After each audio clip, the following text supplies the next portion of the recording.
Hernán Dobri, periodista argentino radicado en Madrid, a quien tengo el gusto de saludar. Hernán, un saludo muy cordial. ¿Cómo estás? Bien, la verdad es que muy bien, es un honor contactar contigo. Está Fernando también en línea. Fernando nos está escuchando. Fernando, podés saludarlo también, obviamente. Sí, ¿qué tal, Hernán? Y bueno, y completar, Pepe, lo que decías, básicamente lo presentó en la Feria del Libro en el último día, fue muy emocionante. Ahora le vamos a preguntar porque el libro Los soldados judíos de Malvinas, en definitiva, representa las historias personales de aquellos soldados de origen judío que combatieron en las islas, y muchos de ellos, Pepe, te cuento porque estuve presente yo en la Feria del Libro, y este lunes lo vamos a presentar en Madrid, va a estar en Andobri y vamos a estar con otros colegas presentándolo en Madrid. Fue muy emocionante ver allí a los excombatientes, ¿no? Y a sus familias, a sus esposas, a sus hijos, y recordar a los que ya no están. ¿Cómo llegó tu inspiración, Hernán, para esta obra? Este libro es un complemento de lo que fue hace 11 años Los Rabinos de Malvinas, donde yo había entrevistado a 24 soldados judíos que habían combatido en la guerra para responder una pregunta simple que era ¿por qué era necesario un rabino en la guerra, ¿no? Y los únicos que podían responderlo eran los que habían combatido. Pero cuando terminó toda la presentación de ese libro, aparecieron muchos más casos de los que yo había buscado en ese momento. Y me pareció que después de haber escuchado sus historias, era necesario que sus testimonios quedaran resguardados, ¿sí? Por un hecho de memoria, ¿no? Para la comunidad judía, para que supieran que en ese momento habían combatido soldados judíos durante la Guerra de Malvinas, para la sociedad, porque la realidad es que nos preguntan siempre dentro de la comunidad judía si esa típica cuestión de doble identidad, ¿sos judío o sos argentino? ¿Sí? Co- co- Como si O fuera tipos como ellos. incompatible. Bueno, pero Insólito. lamentablemente en pleno siglo XXI todavía hay que tolerar que gente te esté preguntando eso. O tipos como Iorio que dicen en entrevistas que si sos judío no podés cantar el himno. Entonces, para mostrarles que en el momento en que literalmente hubo que ponerle el pecho a las balas, ¿sí? Estos jóvenes judíos fueron a la guerra de la misma forma que fueron los demás, porque no son otra cosa que una parte más inseparable de la Argentina, y a nadie le preguntaron si era judío, o si era cristiano, o si era musulmán, o si era budista para ir a la guerra. Lo subieron arriba de un avión y lo llevaron a Malvinas. Entonces, si hay mejor forma de patriotismo que defender la patria, bueno, el testimonio de ellos servía. Y la última era por un tema familiar, ¿no? Que quedara en la memoria familiar el recuerdo de los que de los abuelos, del bisabuelo que había combatido, y que cuando pasaran las generaciones, los que vinieran después supieran lo que habían vivido esta gente, porque lamentablemente hay muchos de ellos que hasta el día de hoy no le han contado a su familia su historia, y la contaron por primera vez en el libro. Hernán, ¿qué añaden nuestros muchachos de la comunidad judía, en este caso, al calvario que sufrieron nuestros muchachos en general en las Islas Malvinas? Mira, el 30% de los soldados judíos que combatieron en Malvinas sufrieron algún tipo de antisemitismo de parte de sus oficiales y suboficiales. Y el 10% de ellos fueron estaqueados por su condición de judíos. O sea, recibían una tortura especial por eso. Lamentablemente, y quiero aclararlo siempre, no fueron todos los oficiales y suboficiales del ejército los que hicieron esto, es un grupo minoritario, pero no quita que esto haya ocurrido. Y esto es terrible, o sea, si bien el antisemitismo es incomprensible en cualquier momento de la vida y del año y de donde quieras, que esto se dé encima en el medio de una guerra, donde esos soldados tienen que servirte para combatir, ¿sí? Porque el soldado no es otra cosa que una parte de una herramienta militar, es totalmente inaudito. Y eso se dio lamentablemente en Malvinas. Fernando. Sí, Hernán, preguntarte yo en lo que veía en la Feria del Libro cuando lo presentaste y cuando vi a muchos de esos excombatientes, a sus hijos, a sus esposas, también era una cosa de felicidad y de hermandad, ¿no? Que en tus testimonios, en que volcás en el libro, te encontrás con esa cuestión de hermandad que tienen muchos soldados después de haber combatido, como es el caso de quienes fueron a Malvinas en 1982. Sí, eso se da siempre. O sea, los soldados cuando fueron a Malvinas, o sea, después tienen una hermandad única. O sea, los une algo más que, viste, muchas veces todavía se juntan los que fueron a la colimba a la misma, o al servicio militar, por si está escuchando a un público mucho más joven que no sabe, los une y se siguen juntando. Bueno, los que fueron a Malvinas tienen una hermandad doble porque los une una tragedia que los atravesó a ellos, ¿no? Que porque digo, no tragedia porque, porque calificando la guerra si estuvo bien o estuvo mal, sino que cualquier guerra es una tragedia, porque hay muerte. Entonces esa situación límite los une a ellos. Y encima de todos, su condición de judío los une doblemente, porque muchas veces padecen o viven cosas que los hermanan aparte de lo que los hermanó la guerra, ¿no? Hernán, contame lo que pasa hoy o lo que pasó con el tiempo. Todavía hay reclamos de soldados de Malvinas, no han tenido atención psicológica, están reclamando sus derechos. ¿Se les complica más a quienes en aquel entonces eran nuestros muchachos pertenecientes a la comunidad judía hoy para tratar de obtener ayudas, para tratar de obtener asistencias? ¿Cómo han vivido todo ese proceso que ya era delicado en otros que no pertenecían a la comunidad judía? Y obviamente, parece mentira que uno tenga que aclarar esto, ¿no? Igualmente argentinos, pero que no pertenecían a la comunidad judía. Mira, en lo que tiene que ver con reclamos, no, porque los reclamos son para todos. O sea, cuando hay una pensión, la pensión es para todos los veteranos, cuando hay asistencia psicológica es para todos los veteranos. Afortunadamente, muchas de esas cuestiones se fueron cubriendo con las décadas. Las primeras décadas después de la guerra, las primeras 2 décadas, fueron de mucho abandono de toda la sociedad, ¿sí? Donde los olvidamos, los metimos abajo de una alfombra, recién en los 90 empezaron a cobrar la primera pensión chiquitita, o sea, hubo mucho de olvido de toda la sociedad, incluidos los gobiernos, ¿no? Eh, para los soldados judíos lo que sentían, aparte, era que eso mismo les pasaba también dentro de la comunidad y que lo que necesitaban era un abrazo de la comunidad judía que no habían tenido. Y a partir de 2012, cuando salió publicado Los Rabinos de Malvinas, empezaron a suscitarse un montón de homenajes y ahí empezó a cerrarse un poquito esa herida. ¿Sí? El año 2019, por ejemplo, la Sociedad Hebraica Argentina, que es la que publica este libro, eh, los nombró socios de honor del club. Y eso fue un evento magnífico donde la emoción era increíble. Y lo que contaba Fernando en la Feria del Libro fue otra palmada en la espalda, ¿no? Porque el final de la presentación fue que las autoridades de Hebraica le entregaron el libro en mano a cada uno de los veteranos, con su propio testimonio.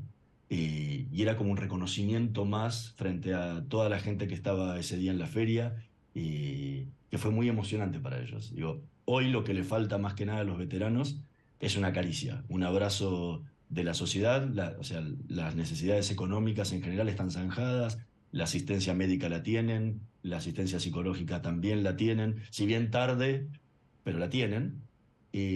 Pero todavía falta ese abrazo. Y el abrazo, digo, no es que no se lo hayan dado. El abrazo es todos los días, porque la realidad es que para nosotros la guerra terminó el 14 de junio del 82. Pero para quien combatió una guerra, la guerra va a terminar el día que se muera.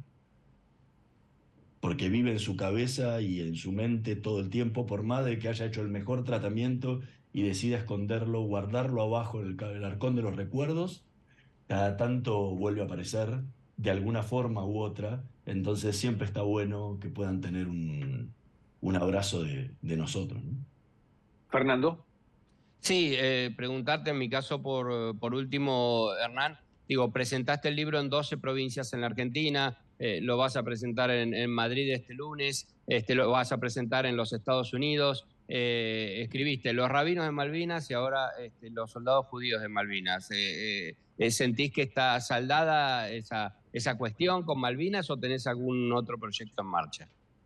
En lo que tiene que ver con escrito, creo que está zanjada, por lo menos en parte, porque luego de que salió el libro aparecieron 4 casos más, con lo cual posiblemente en un futuro será una segunda edición ampliada y si aparecen muchos casos más, terminará saliendo un segundo volumen, con lo cual Malvinas es una caja de Pandora que nunca te deja de sorprender.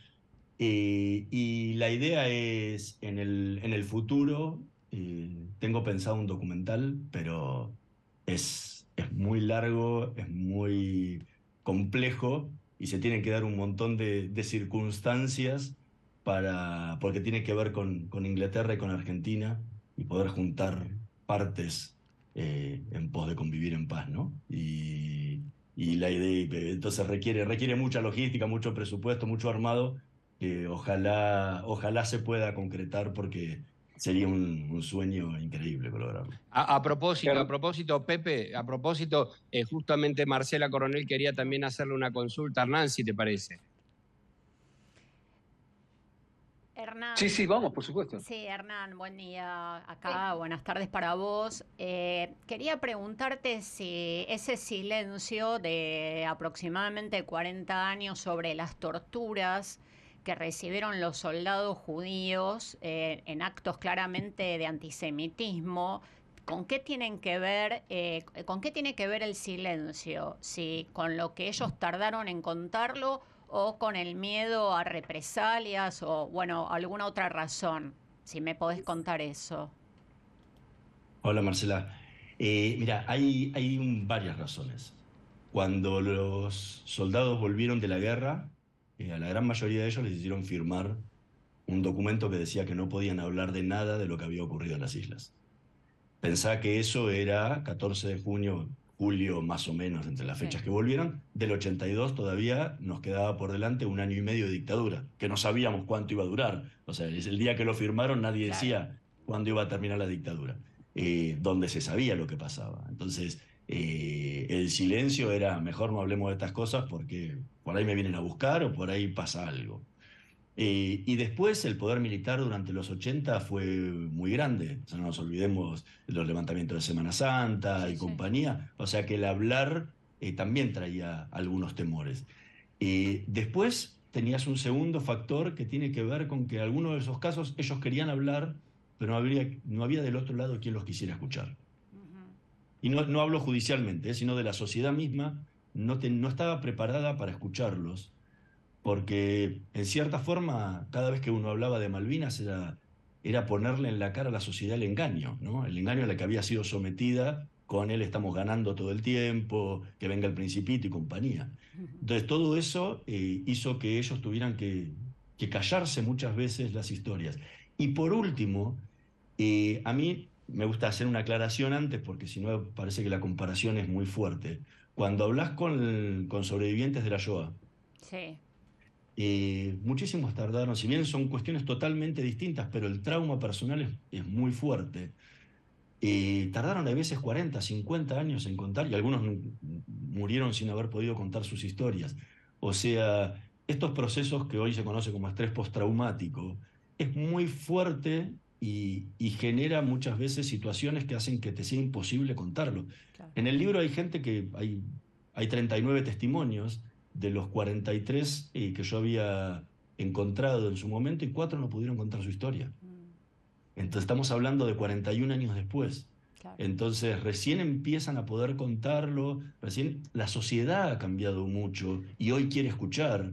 Hoy, hace 30 años atrás, vos querías llevar un soldado a un colegio primario para que hablara y la directora te echaba patadas. Decía, estás Claro. loco, ¿cómo vas a traer este loquito acá?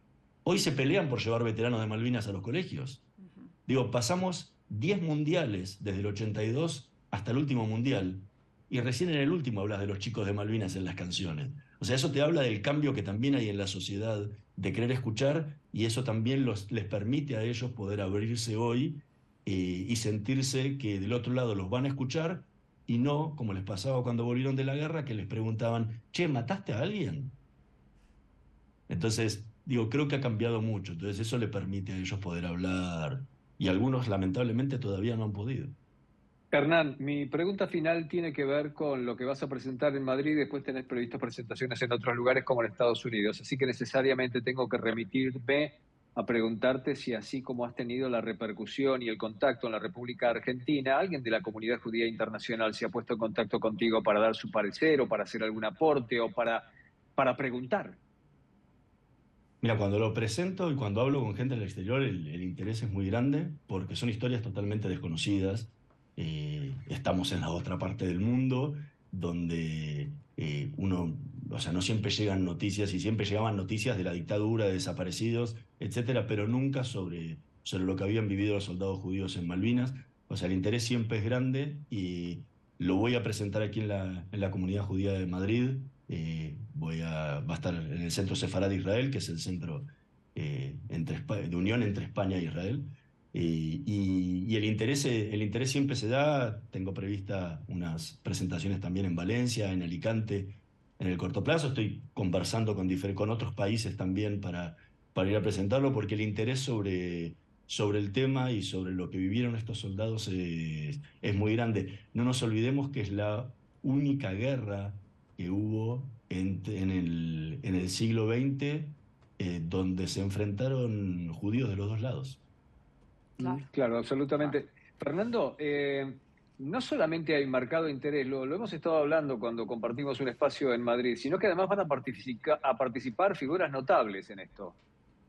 Sí, notables porque, no es mi caso, Pepe, pero sí notables, por ejemplo, está Carmen de Carlos, que fue corresponsal en ABC mucho tiempo en Buenos Aires, y que hoy es periodista del diario El Debate, jefa de la sección política, y alguien a quien Marcela Coronel seguramente conoce muy bien, que es Claudio Tolcachir, que fue actor, que es actor y dramaturgo, ¿no, Marcela? Sí, dramaturgo, el fundador de Timbre 4, que también ahora lo fundó, lo tiene en España replicado, y bueno, es uno de los dramaturgos, actores y productores más importantes de la escena local y también internacional, ¿no? El germen del teatro off, uno de ellos. Hernán, queremos agradecerte muchísimo el tiempo que nos has dedicado. Es de un interés realmente importante. Se te nota conmovido cuando hablamos contigo. Es que es muy fuerte. O sea, cuando escuchás los testimonios y a veces me pasa el rememorar lo que fueron todas las entrevistas y todo lo que es... ¿Sabes qué? Lo que más duele es el que no puedan hablar. El que me cuenten una historia a mí, no se la cuenten a sus familias, y que se enteren por el libro de lo que vivieron ellos. Eso es muy fuerte, y lo que contaba Fernando, de verlos a todos ellos felices con su libro en la mano, en la Feria del Libro, fue muy fuerte. Y esto lo vamos a recrear en un tamaño mucho menor en España, porque va a venir uno de los veteranos judíos que vive en Málaga, viaja especialmente a Madrid para recibir su libro durante el evento. Digo, eso es muy fuerte porque los ves felices, y eso para gente que ha sufrido tanto durante toda su vida, por lo menos a mí me moviliza muchísimo. Hernán, gracias por el tiempo. Muchísimas gracias a ustedes por la posibilidad de contar la historia del libro. Un saludo muy cordial.